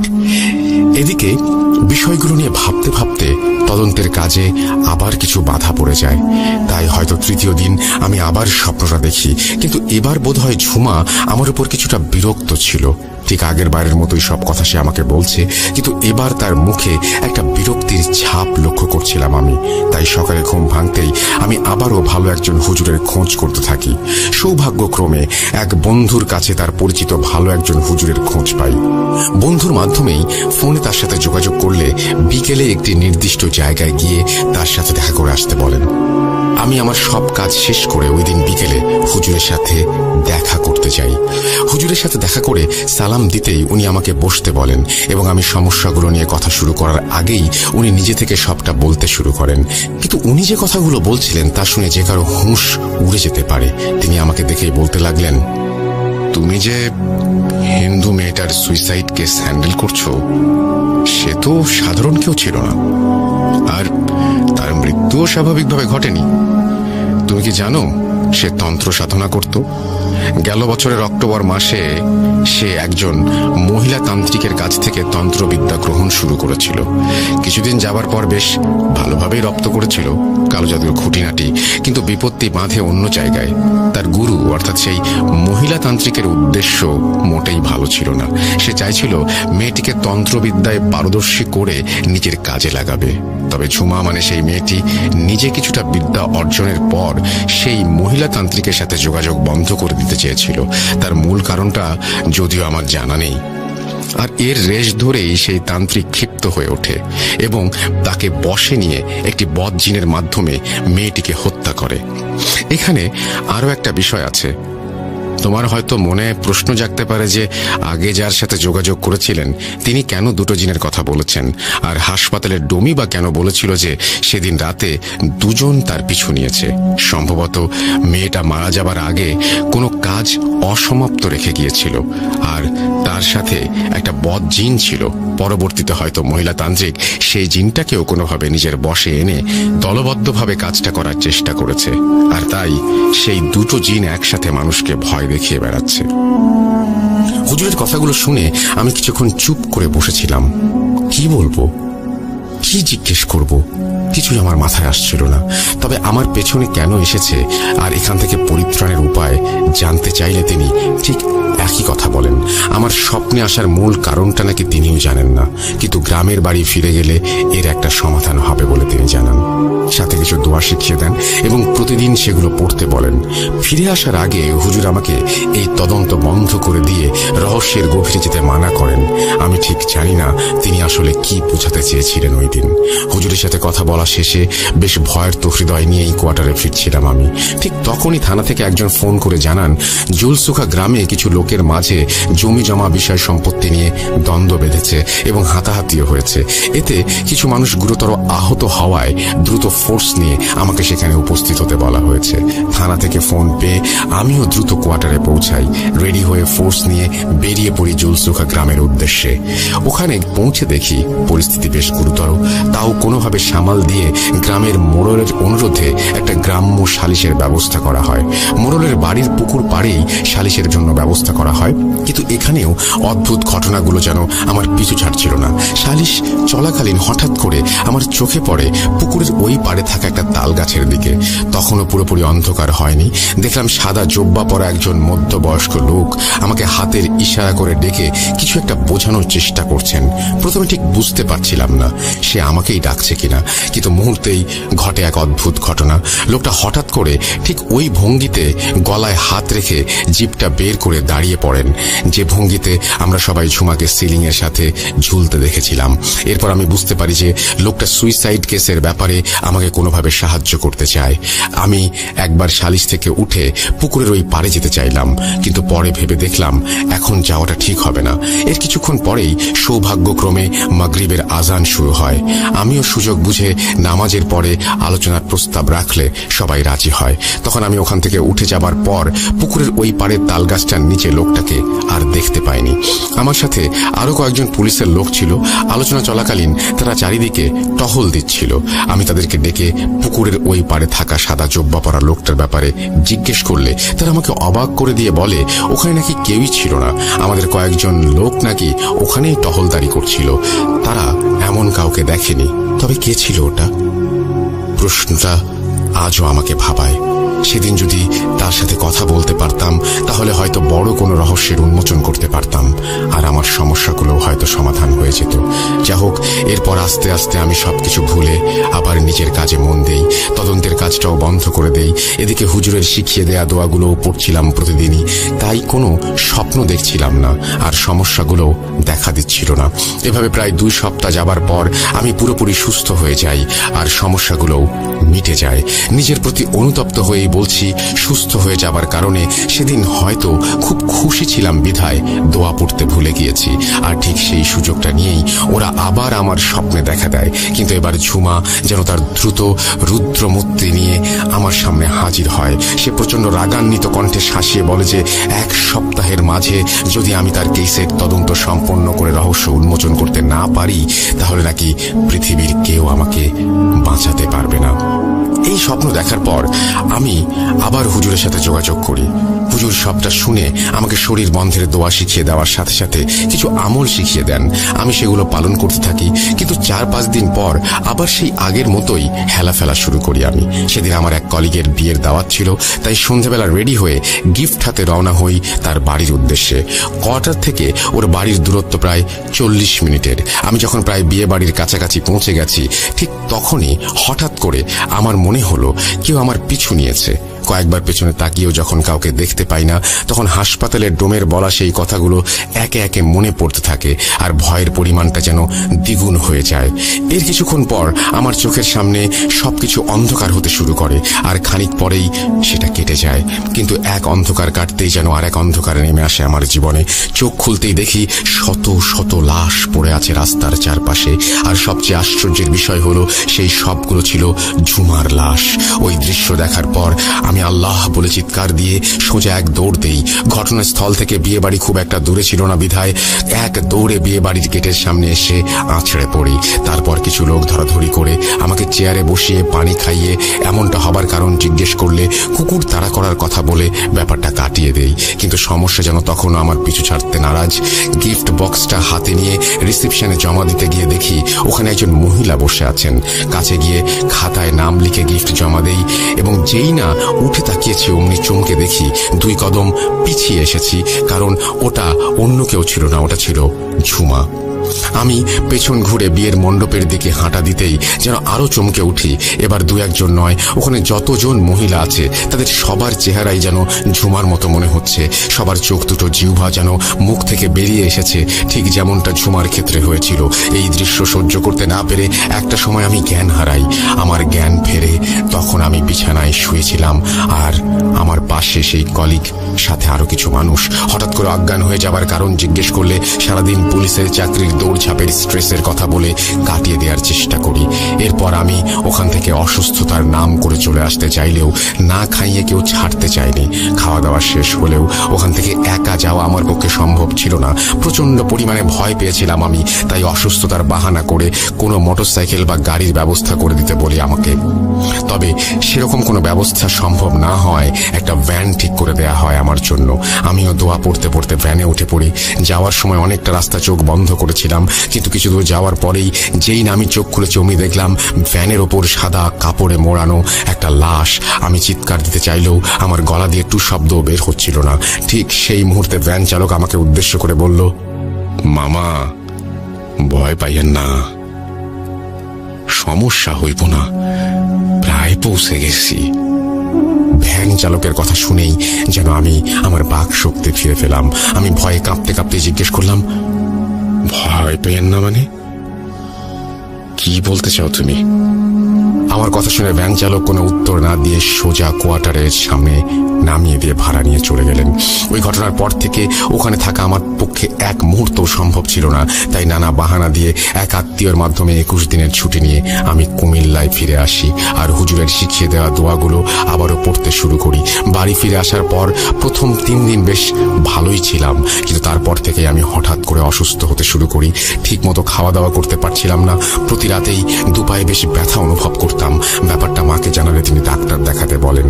তবে আমি বুঝতে পারছিলাম যে আমার সাথে যা ঘটছে তা স্বাভাবিক কিছু নয়, তাই আমি মাকে একজন কবিরাজের সাথে যোগাযোগ করার কথা বলি। মা সেকেলে মানুষ, তাই তেমন কিছু জিজ্ঞেস না করে বেশ খুশি মনেই আমার মামাকে দায়িত্ব দেন একজন ভালো কবিরাজ খুঁজে বের করার জন্য। মামা আমাকে খুব ভালোবাসেন, তিনি হয়তো আমার অসুস্থতার কথা শুনে অপ্রাকৃত কিছু আন্দাজ করতে পেরেছিলেন, তাই দেরি না করে একজন ভালো কবিরাজের খোঁজ বের করে আমাকে তার কাছে নিয়ে যান। কবিরাজটা বোধহয় আসলেই ভালো ছিল। ওনার আস্তানায় গিয়ে দেখলাম অনেক মানুষের ভিড় ওনার সাথে দেখা করার জন্য। আমরাও কিছুক্ষণ অপেক্ষা করলাম। মামা আগে থেকেই হুজুরকে আমার ব্যাপারে সব বলে রেখেছিলেন, তাই আমি আর মামা কবিরাজের ঘরে প্রবেশ করার আগে সে নিচ থেকে বেরিয়ে এসে একটা পাত্র থেকে পানি নিয়ে মন্ত্র পড়তে পড়তে আমার চারিদিকে ছিটিয়ে দেন। তারপর আমাদের দুজনকে সাথে নিয়ে ঘরে প্রবেশ করেন, কিন্তু হঠাৎ উনি নিজে থেকে বাইরে এসে মন্ত্র পড়তে পড়তে কেন চারিদিকে পানি ছিটালেন সেই প্রশ্নটা তখনও আমার মাথায় ঘুরপাক খাচ্ছিল। আমি কিছুটা ভাবুক দেখে কবিরাজ নিজে থেকেই বললেন, তোর সাথে 2টা পথ আছে রে বাবু। মন্ত্র বইরা পানি না ছিটাইলে ওরা তোর সাথে আমার ঘরে ঢুকে পড়তো, পরে তোরই সমস্যা হইতো, তাই ভাগায় দিছি। কবিরাজের কথা শুনে আমি একটু আশ্বস্ত হই। এরপর সব ঘটনা কবিরাজকে খুলে বললে সে জানায়, দেখ বাবু, আমিও হলপ কইয়া কইতে পারুম না ঘটনার এতগুলো মানুষ থাকতেও কেন ওরা শুধু তোর পিছেই লাগছে। তাই এখানে একটা উপায় আছে, তোর যত তাড়াতাড়ি সম্ভব বিয়ে করাই দিতে হবে। সবচেয়ে ভালো হয় যদি আগামী সপ্তাহের মাঝে শুভ কাজটা হয়, তারপর যা হবে সেগুলো আমার দায়িত্ব। এরপর কবিরাজকে তার হাদিয়া দিয়ে আমি আর মামা বাড়ি ফিরে আসি। এদিকে বাড়ি ফেরার পর মামা আমার মা বাবাকে সবটা জানিয়ে দিলে বাড়িতে যেন কান্নার রোল পড়ে যায়। এরপর পারিবারিকভাবে আরো কিছু বিষয় ছিল, সেগুলো না হয় নাই বলি। তবে পরদিন সকাল থেকে মা বাবা আমার জন্য বিয়ের পাত্রী দেখতে শুরু করেন। 2-3 দিন অনেক মেয়ে দেখা হয়, কিন্তু আমার সাথে ঘটতে থাকা ঘটনাগুলোর ব্যাপারে এলাকায় পুরো জানাজানি হয়ে গিয়েছিল। তখন এলাকার মানুষগুলো দিনের বেলাতেও আমাদের বাড়ির সামনে দিয়ে যেতে ভয় পেত, তাই হয়তো কোনো পরিবার আমাদের সাথে কোনো প্রকার আত্মীয়তার সম্পর্কে জড়াতে চাচ্ছিলেন না।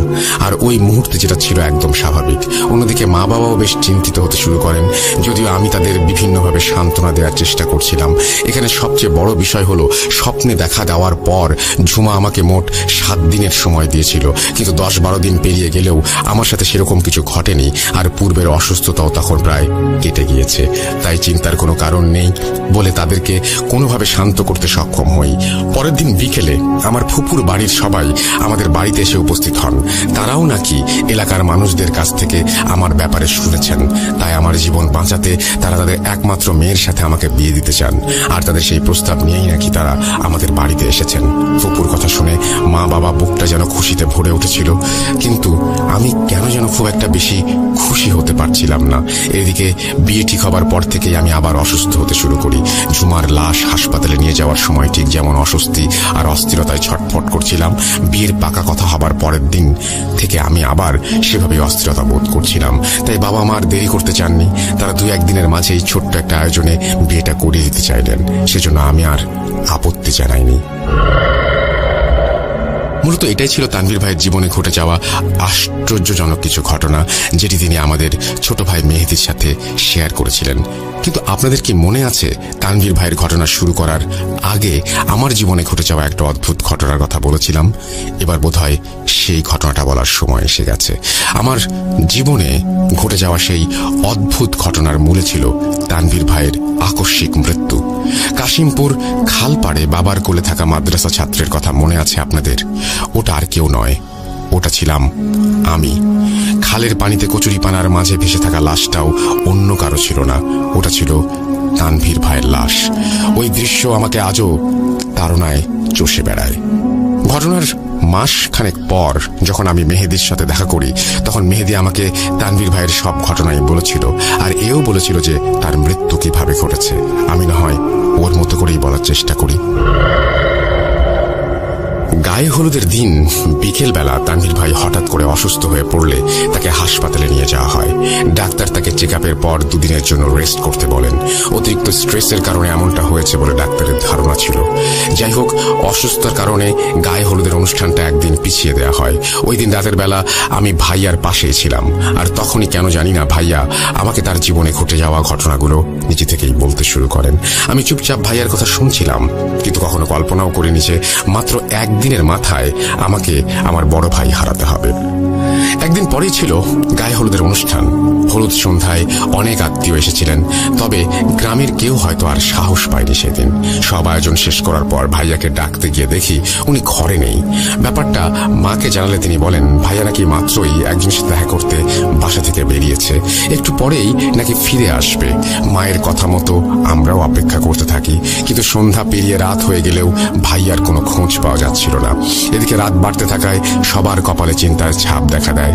তাই দেরি না করে সবাই ভাইয়াকে খুঁজতে বেরিয়ে পড়ি। অনেক খুঁজেছি ভাইয়াকে, কিন্তু পাইনি। বাড়ি থেকে বেরোনোর আগে ভাইয়া মাকে বলেছিলেন একজনের সাথে দেখা করে ফিরে আসবেন। মাও ভেবেছিলেন হয়তো কোনো বন্ধু এসেছে, তবে এমনটা ঘটবে সেটা কেউ কল্পনাও করতে পারেননি। সারাটা রাত ভাইয়াকে খুঁজেছি, কিন্তু কোথাও খুঁজে পাইনি। রাত পেরিয়ে ভোর হতেই এক লোক এসে খবর দিল যে কাশিমপুর খালপাড়ে নাকি একজনকে পাওয়া গেছে। কথাটা শুনে বুকটা কেঁপে উঠল। আমরাও ছুটতে ছুটতে পৌঁছে গেলাম ওখানে। তারপর সবটুকু তো তুই নিজের চোখেই দেখেছিস। লাশ তোলার পর তার চেহারায় এতগুলো আঁচড়ের দাগ সবাইকে আঁতকে দিয়েছিল। মনে হচ্ছিল কেউ যেন মাত্রই ধারালো নখ দিয়ে তার মুখের ওপর ইচ্ছে মতো আঁচড় কেটেছে, কারণ তাজা রক্ত বেরোচ্ছিল তখন ওখান থেকে। এরপর একটা পরিবারের কি অবস্থা হতে পারে তা বর্ণনাতীত। ভাইয়ার লাশ, জানাজা ও দাফনের পর মামা আবার সেই কবিরাজের সাথে যোগাযোগ করেন। কবিরাজকে সবটা জানালে তিনি বলেন সেদিনের অসুস্থতা ওই বদজিনের একটা চক্রান্ত মাত্র। তারা চেয়েছিল কবিরাজের দেয়া 7 দিনের গণ্ডিটা কোনোভাবে কাটাতে। 7 দিন কেটে গেলেই ওরা নিজেদের স্বার্থ হাসিল করতে পারবে। তাই আমাদের নাকি সবচেয়ে বড় ভুল হয়েছে বিয়েটা একদিন পিছিয়ে দেয়া। সঠিক সময়ে বিয়েটা হলে হয়তো আজ ভাইয়াকে বাঁচানো সম্ভব হতো। কবিরাজ এটাও বলেন 7 দিন সম্পূর্ণরূপে কেটে যাওয়ার আগ মুহূর্ত পর্যন্ত তারা কোনো ক্ষতি করতে পারছিল না বলে হলুদের দিন ডেকে নিয়ে ভাইয়াকে একটা ঘোরের মধ্যে রেখে খালপাড়ে নিয়ে গিয়েছিল, আর ফজরের আজান দেওয়ার ঠিক আগ মুহূর্তে তাকে মেরে ওখানে ফেলে রেখেছিল। আমরা যদি রাতের বেলাতেও ওখানে খুঁজে আসতাম তাহলে হয়তো ভাইয়াকে বাঁচানোর একটা পথ খোলা থাকতো। কথাগুলো বলতে গিয়ে মেহেদি অঝরে চোখের পানি ফেলছিল। আমি ওকে দেখে আমিও যেন চোখের পানি ধরে রাখতে পারলাম না। সত্যি বাস্তবতা বড়ই কঠিন। তানভীর ভাইয়ের মৃত্যুর পর তার কলিগরা বিভিন্নভাবে কেস ফাইল করে তার মৃত্যু রহস্য উন্মোচন করতে চাইলেও পরিবার থেকে বাধা দেয়া হয়েছিল। পুলিশ সদস্যদের বলা হয় কোনো এক জটিল রোগের কারণে তানভীর ভাইয়ের মৃত্যু ঘটেছে। যেহেতু তারা সবাই জানতেন কালো জাদু করা এক মেয়ে মৃত্যু রহস্য ভেদ করতে গিয়েই ভাইয়ের এমন অবস্থা হয়েছে, সেহেতু অন্য কারো এমন অবস্থা হোক সেটা কেউ চাইবে না।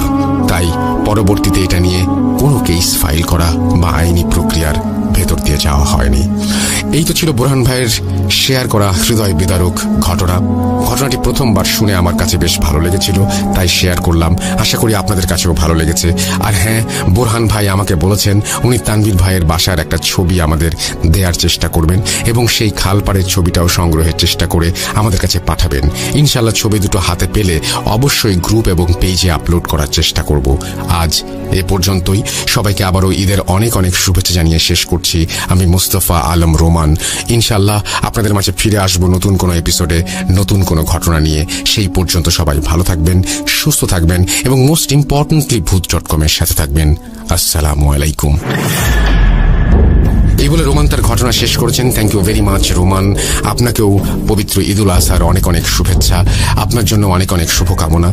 এবং আজকে সবারই ব্যস্ততা, অনেকে হয়তো হাট বাজার করে তারপরে বাসায় ফিরেছেন, আর ঈদের স্পেশাল এপিসোড, প্রথম যে এপিসোড সেই এপিসোডটি শুনছেন। আপনারা আমাদেরকে ইমেল পাঠিয়ে দিন। আমরা বলেছিলাম যে ঈদের এপিসোড একাধিক হতে পারে, সুতরাং আপনারা এখনো ইমেল পাঠানো বন্ধ করবেন না। আমাদের ইমেল অ্যাড্রেস হচ্ছে russell.booth.com@gmail.com। আপনার নাম, ঠিকানা এবং ফোন নাম্বার সহ আপনার জীবনে ঘটে যাওয়া বা আপনার জানা সেরা ঘটনা লিখে পাঠিয়ে দিন আমাদের কাছে। আমরা অপেক্ষায় থাকলাম আপনার ঘটনার। এবং আমাদের ফেসবুক পেজ ভিজিট করতে ভুলবেন না, which is www.facebook.com/russell.স্বাধীন। আমরা চলে যাব আমাদের পরবর্তী ঘটনায়।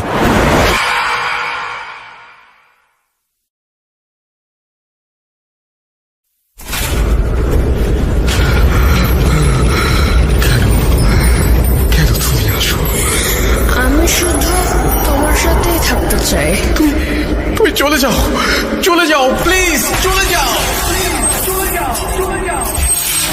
Booth.com with Russell.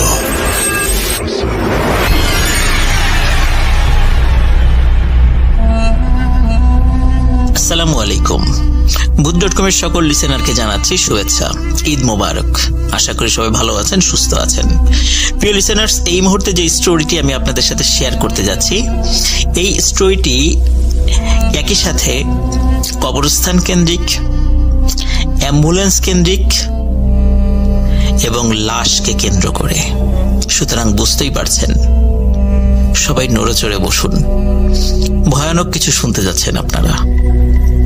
প্রিয় লিসেনার্স, এই স্টোরিটি যিনি আমাকে দিয়েছেন তার নাম হচ্ছে সাইফুল। উনি পেশায় একজন অ্যাম্বুলেন্স চালক। ওনার বাড়ি কুমিল্লা। উনি এর আগেও Booth.com-এ আমার মাধ্যমে একটি ঘটনা শেয়ার করেছিলেন।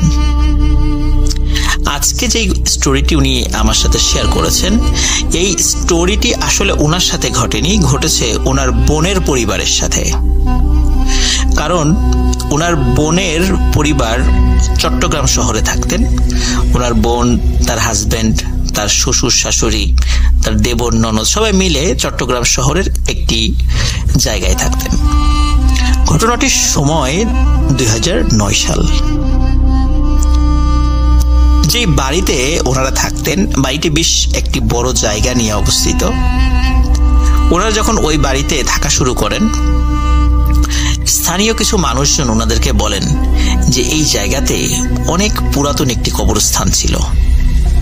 বহু বছর এখানে কোনো কবর দেয়া হয় না এবং অনেক পুরাতন কবর হওয়ার কারণে আস্তে আস্তে কবরগুলো বিলীন হয়ে গেছে। অনেক দিন এই জায়গাটি বিরান পড়েছিল, পরে বিক্রি হয়ে যায় এবং বাড়ির মালিক এখানে একটি বাড়ি তৈরি করে। কিন্তু বাড়িটি আসলে আধুনিক অবকাঠামোর যে রুলস এটা মেনটেন করে এটা তৈরি হয়নি।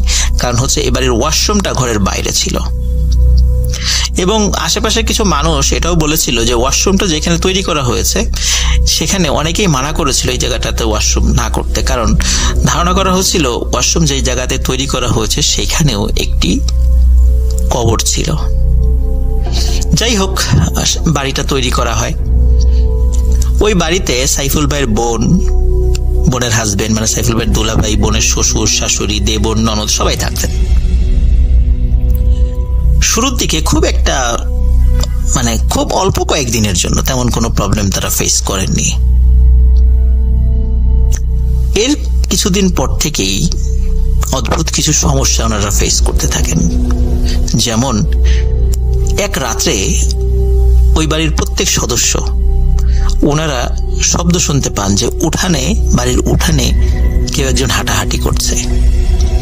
তখন সাইফুল ভাইয়ের যেই দুলা ভাই মানে বোনের হাজবেন্ড উনি ওঠেন, উনি দরজা খুলে দেখেন যে উঠোনে কালো ছায়ার মতো কিছু একটা হাঁটাহাঁটি করছে। উনি যখন বলেন যে এই কে, তখনই সেটি মিলিয়ে যায়। তো এই যে হাঁটাহাঁটির যে বিষয়টি, এটি যে নতুন ছিল তা কিন্তু নয়, এটি কিন্তু প্রায়শই ঘটা শুরু করে। আর ওয়াশরুমটা যেহেতু বাইরে, এই জন্য কি করতো, যদি কেউ রাত্রেবেলা ওয়াশরুমে যেত আর একজনকে ডাক দিত, এই জন্য তিনি সাথে যেতেন, কাছাকাছি থাকতেন, তারপরে আবার ওয়াশরুমের থেকে বের হয়ে হাত মুখ ধুয়ে আবার ঘরে চলে আসতেন। এইভাবেই তারা মোটামুটি অভ্যস্ত হয়ে গিয়েছিলেন। এক রাত্রে ঘটে একটি ভয়ানক ঘটনা। সাইফুল ভাইয়ের বোনের সাথে এই ঘটনাটি ঘটেছিল। উনি রাতের বেলা ওয়াশরুমে যাওয়ার জন্য বের হবেন, তখন ওনার হাজবেন্ড পাশে ঘুমাচ্ছিল। যদিও বলা ছিল যে ওয়াশরুমে যাওয়ার দরকার হলে যেন তাকে ডাক দেয়। তো উনি চিন্তা করেন যে এত রাত্রে ডাক দিব, থাক, এখন আর ডাকার দরকার নেই, কারণ ইলেকট্রিসিটি ছিল, বারান্দায় আলো ছিল বেশ। তো উনি একাই দরজা খুলে ঘর থেকে বের হন। তিনি যখনই দরজা খুলে ঘর থেকে বের হয়েছেন, তখনই তিনি দেখেন উঠোনে প্রকাণ্ড একটি মানুষের মাথা। এই মাথাটি উঠোনে লাফালাফি করে একদিক থেকে আরেক দিকে যাচ্ছে। ওই মাথাটি যখন টের পায় যে সাইফুল ভাইয়ের বোন ঘর থেকে বের হয়েছে, তখন ওই মাথাটি লাফিয়ে লাফিয়ে সাইফুল ভাইয়ের বোনের দিকে আগাতে থাকে। সাইফুল ভাইয়ের বোন প্রচন্ড ভয় পান, জোরে একটা চিৎকার দিয়ে ঘরে ঢুকেই দরজা বন্ধ করে দেন। ওনার হাজবেন্ড ধর্মর করে ঘুম থেকে ওঠে যে কি হয়েছে, তখন বলে যে উনি এটা দেখেছেন। ওনার হাজবেন্ড তখন টর্চ নিয়ে ঘর থেকে বের হন, যদিও বা ইলেকট্রিসিটি ছিল। স্বাভাবিকভাবেই দেখেন যে উঠোনে কিছুই নেই। তখন উনি ওনার স্ত্রীকে বলেন যে তোমাকে তো বলেছিলাম যে বাইরে যাওয়ার সময় আমাকে ডাক দিতে, তুমি ডাকো নাই কেন? তখন তিনি বলেন যে যেহেতু আলো ভালোই ছিল বাইরে, তো চিন্তা করেছি যে থাক, আজকে ডাকবো না, এই জন্য আর ডাকি নেই। তো যাই হোক, রাত্রে এই ঘটনাটি যখন ঘটে, তখন বাড়ির অন্য সদস্যরাও পরে জেগে গিয়েছিল, তাদেরকেও বিষয়টি বলা হয় এবং প্রত্যেককে বলে দেয়া হয় অবশ্যই কেউ যখন রাতের বেলা ঘর থেকে বের হবে, সাথে যেন কেউ একজন মানুষ নিয়ে ঘর থেকে বের হয়। এই ঘটনার পরের দিন থেকে আরো একটি সমস্যা ওনারা ফেস করেন। রাত 2টো কি 2:30টার দিকে একজন মহিলার কণ্ঠস্বর শোনা যেত। ঘরের দরজায় টক টক টক টক শব্দ করে বলতো, চলে যা, এই বাড়ি থেকে চলে যা, থাকিস না এখানে, তাহলে কিন্তু অনেক বড় ক্ষতি হয়ে যাবে। আর মাঝে মাঝেই টিনের চালে ঢিল পড়ার শব্দ ওনারা শুনতেন, এবং যখন পড়তো একসাথে বহু ঢিল পড়তো টিনের চালের উপরে। রাত্রে ঘুমাতে পারতেন না ওনারা। একটা সময় ওনারা ডিসিশন নেন এখানে ওনারা থাকবেন না, কারণ এইভাবে আসলে থাকা যায় না। এদিকে ওনারা বাসাও খুঁজছিলেন, কিন্তু এর মধ্যে ঘটে যায় আরেকটি মর্মান্তিক ঘটনা। সাইফুল ভাইয়ের বোনের শ্বশুর উনি রাতের বেলা খাওয়া দাওয়া করার পরে ফ্রেশ হওয়ার জন্য ওয়াশরুমে যান। ওয়াশরুম থেকে ফিরে এসেই উনি বলেন যে আমার বুকে ব্যথা হচ্ছে। উনি সুস্থ মানুষ, হঠাৎ কেন বুকে ব্যথা হচ্ছে, কোনো কিছু দেখে ভয় পেয়েছিলেন কিনা, উনি কিছুই বলার আসলে সুযোগ পান নাই। বুকে ব্যথা হচ্ছে, বুকে ব্যথা বেড়ে যাচ্ছে, এই কথা বলতে বলতেই উনি মেঝেতে পড়ে যান এবং এর অল্প কয়েক মিনিটের মধ্যেই উনি পৃথিবীর মায়া ত্যাগ করে চলে যান। বাড়িতে কান্নাকাটির রোল পড়ে যায়, কিন্তু ওনাদের বাড়ি তো কুমিল্লাতে, লাশ তো কুমিল্লাতে নিয়ে যেতে হবে। এই জন্য ওই রাত্রে একটি অ্যাম্বুলেন্স ভাড়া করা হয়। অ্যাম্বুলেন্সে লাশ উঠিয়ে বাড়ির সকল সদস্য রওনা দেয় কুমিল্লার দিকে। চট্টগ্রাম শহর পার হয়ে সীতাকুণ্ড পার হয়ে যখন গাড়ি চলা শুরু করেছে, গাড়িটি যখন ফেনীর কাছাকাছি চলে এসেছে, তখন থেকেই শুরু করে একটি ভয়ঙ্কর ঘটনা। ঘটনাটি শুরুতে এমন ছিল যে ড্রাইভার সাহেব এবং গাড়ির প্রত্যেক সদস্য ওনারা ফিল করছিলেন গাড়িটি কোনো কারণ ছাড়াই হঠাৎ করে আধা হাত বা এক হাত উঁচু হয়ে যাচ্ছে, আবার ঠাস করে পড়ে যাচ্ছে, এবং যখন পড়ে যাচ্ছে ওনারা সবাই মানে গাড়ির মধ্যে এলোমেলো অবস্থায় হয়ে যাচ্ছিলেন আর কি। তো এমনটা কেন হচ্ছিল? গাড়ির সবাই বলছিলেন ড্রাইভার সাহেবকে, এই ড্রাইভার ভালো করে চালাও। তখন ড্রাইভার বলছে যে আমি তো ভালো করেই চালাচ্ছি, কিন্তু এমনটা কেন হচ্ছে আমি বুঝতে পারছি না। ফেনী শহরে, মূলত ওই সময় ফেনী জেলার মধ্যে গাড়িটি ছিল। হঠাৎ ড্রাইভার সাহেব লুকিং গ্লাসে দেখতে পান গাড়ির পেছনে বেশ কিছু কুকুর, 10-12টি কুকুর প্রচন্ড জোরে ঘেউ ঘেউ শব্দ করতে করতে গাড়ির পেছনে ছোটা শুরু করেছে। আর এদিকে আমরা তো জানি যে অ্যাম্বুলেন্সের পিছনে একটা মানে ব্যাক ডোর থাকে, যেটাকে আমরা ব্যাক ডালা বলি আর কি। এটি খুলে রুগী মানে অ্যাম্বুলেন্সের মধ্যে ঢোকানো হয় বা বের করা হয়, বা লাশ ঢোকানো হয় বের করা হয়। কোনো কারণ ছাড়াই এই ব্যাক ডালাটি খুলে উঁচু হয়ে যাচ্ছিল, আর ওই পেছনে থাকা ওই কুকুরগুলো ওই অ্যাম্বুলেন্সের মধ্যে লাফ দিয়ে ঢোকার চেষ্টা করছিল। আর ওই লাশের সাথে থাকা যে সাইফুল ভাইয়ের বোন, দুলাভাই, তারপর শাশুড়ি, তারপরে ননদ, দেবর, ওনারা বারবার ওই কুকুরগুলোকে সরিয়ে দেওয়ার চেষ্টা করছিলেন এবং বারবার ওই ব্যাগডালাটি বন্ধ করে দিচ্ছিলেন। কিন্তু বন্ধ করার পরও কেন এই ব্যাগডালাটি বারবার খুলে যাচ্ছিল? কারণ ব্যাগডালাতে কোনো সমস্যা ছিল না, কিন্তু তারপরও খুলে যাচ্ছিল। কিন্তু কেন খুলে যাচ্ছিল এটি বুঝতে পারছিলেন না। একটা পর্যায়ে গাড়ির ড্রাইভার এই অ্যাম্বুলেন্সটি থামিয়ে দেন। থামিয়ে রাস্তার একটা পাশে দাঁড়িয়ে নিচে নামেন। নিচে নামার পরে দেখা যায় ওই একটি কুকুরও আর দেখা যাচ্ছে না।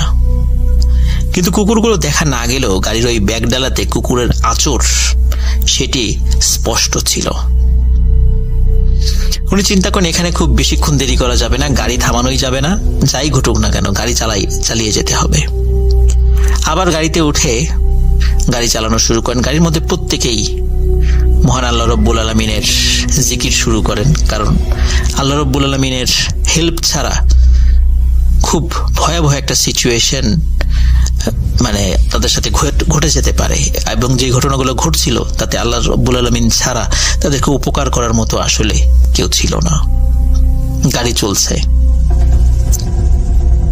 গাড়ি যখন নোয়াখালীর কাছাকাছি চলে আসে তখন ওই গাড়িটা একটু যাত্রা বিরতির প্রয়োজন হয়।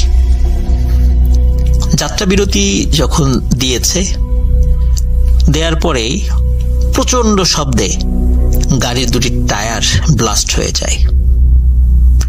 ড্রাইভার এবং আরো অন্যান্য যারা ছিলেন তারা গাড়ির কাছে চলে আসেন। এসে দেখেন গাড়ির দুটো টায়ার পাংচার হয়ে গেছে।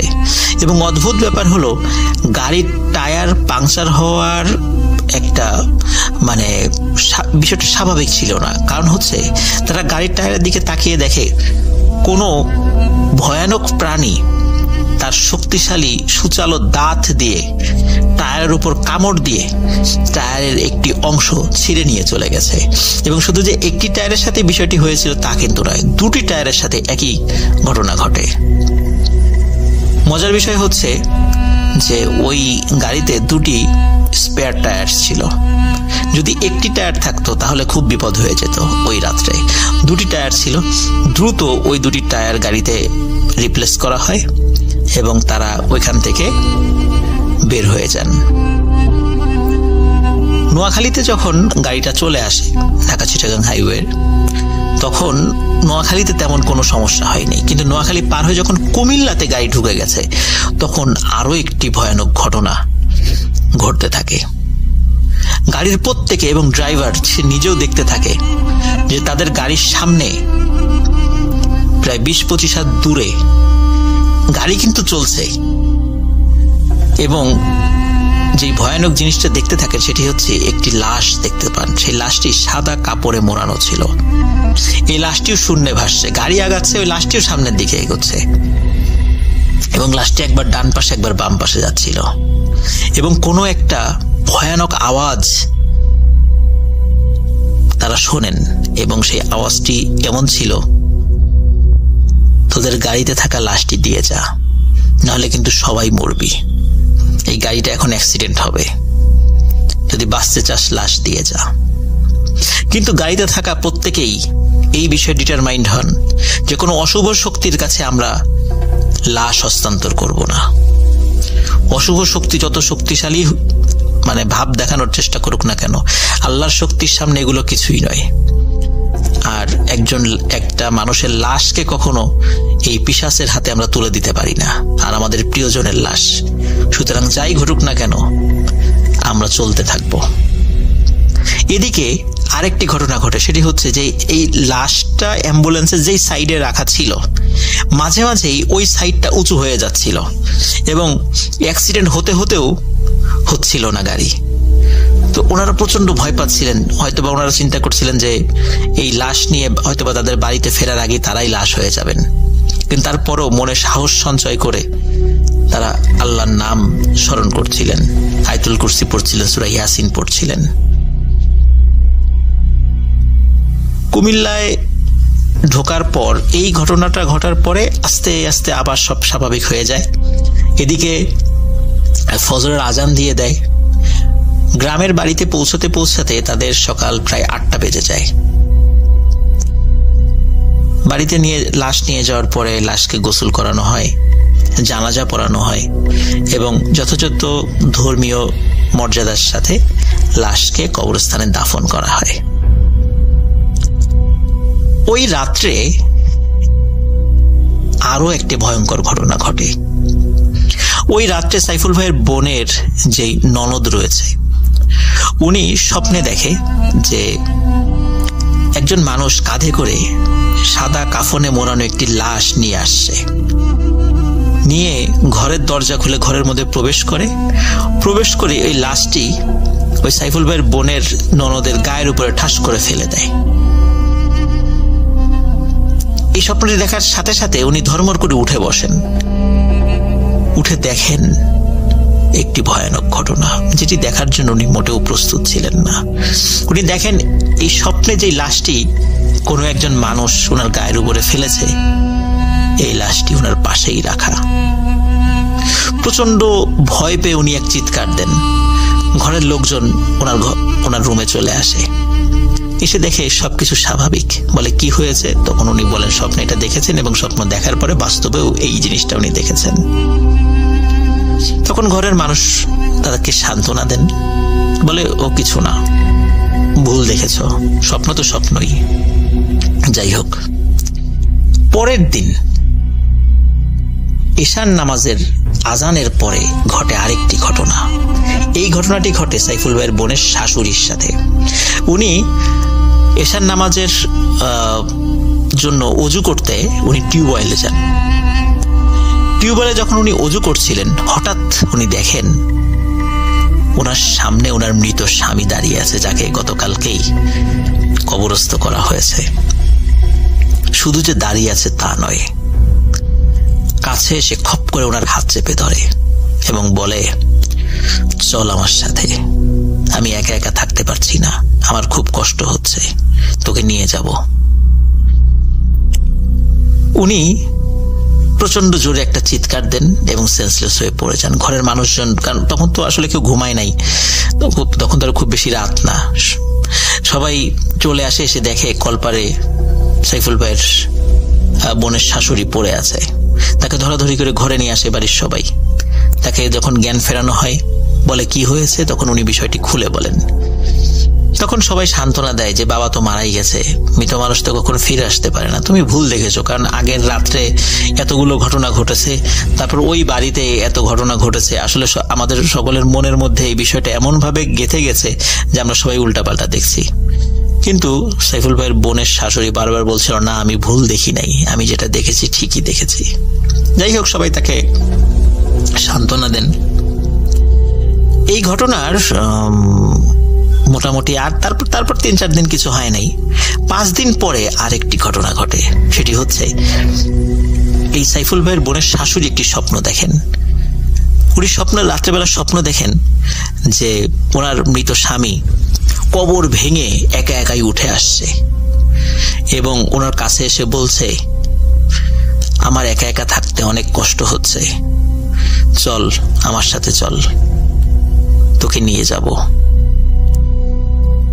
ঘুমের মধ্যেই উনি চিৎকার করছিলেন এবং বাস্তবে উনি ওই ঘুমের মধ্যে চিৎকার উনি করছিলেন, সেটা বাস্তবেও সেটা উনি আসলে করছিলেন। ঘরের লোকজন চলে আসে ওনার রুমে। তখন কি হয়েছে, তখন উনি বলেন যে তখন ঘুম ভেঙে যায়, বলে যে উনি স্বপ্নের মধ্যে এই জিনিসটা দেখেছেন। বলে ঠিক আছে, আগামীকালকেই একজন ভালো হুজুরের কাছে নিয়ে যাওয়া হবে, তার কাছ থেকে পরামর্শ নেওয়া হবে যে কি করা যায়। একজন ভালো হুজুরের কাছে নিয়ে যাওয়া হয়। তো হুজুর এই যিনি মারা গেছেন সাইফুল ভাইয়ের বোনের শ্বশুর, তার জন্য দান খয়রাত সাদকা এগুলো করতে বলেন এবং যারা বিভিন্নভাবে ভয় পাচ্ছিলেন প্রত্যেককেই একটি করে তাবিজ দেন এবং বলেন যে তাবিজটা সাথে রাখবেন, আর ওই যে চট্টগ্রামের ওই বাড়িতে আর থাকা যাবে না, ওখানে আপনারা থাকবেন না, থাকলে আরো অনেক ক্ষতি হবে। তো যাই হোক, ওখানে ওনারা থাকেন নাই। আর এরপর থেকে আর কোনো ঘটনাও ঘটেনি। 2009 সালে এই ঘটনাটি ঘটেছিল। তো যেটি সাইফুল ভাই আমাকে বলেছেন, উনি পেশায় একজন অ্যাম্বুলেন্স চালক, উনি আরো কিছু ঘটনা আমাকে দেবেন বলেছেন। তো আশা করি প্রিয় লিসেনার্স, আপনাদের সবার ঘটনাটি ভালো লেগেছে। সবাই ভালো থাকবেন, সুস্থ থাকবেন। আসসালামু আলাইকুম।